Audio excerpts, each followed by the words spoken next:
What would Kamala Harris as president mean for the UK and Europe? So with Biden's endorsement and support and her campaign raising almost $50 million within hours of Biden's resignation, Harris is currently the most likely Democrat candidate. So what would a Kamala Harris presidency mean for the UK and Europe at large? At the 60th Munich Security Conference back in February, Harris proclaimed, "We are committed to pursue global engagement, to uphold international rules and norms, to defend democratic values at home and abroad, and to work with our allies and partners in pursuit of our shared goals." But what does that mean? Well, it's apparent that she stands for the status quo. She's saying that the United States will continue to be the hegemon of the Western world, projecting power to promote global stability and prosperity. Her comments were in contrast to Trump's isolationism.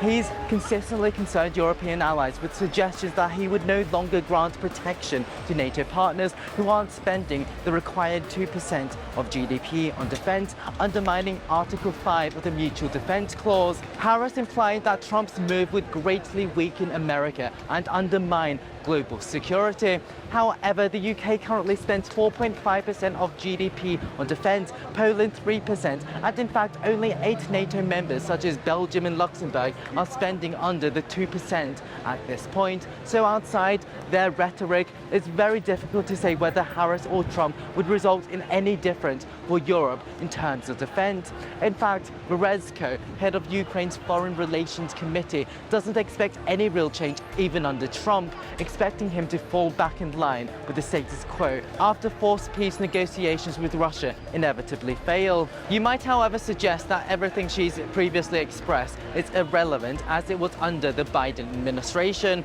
Well, speaking to Politico, former NATO and Pentagon official Jim Townsend has said that she has very little foreign policy experience and is largely dependent on her advisors, and thus it's very unlikely that we will see her fundamentally change her previously stated position.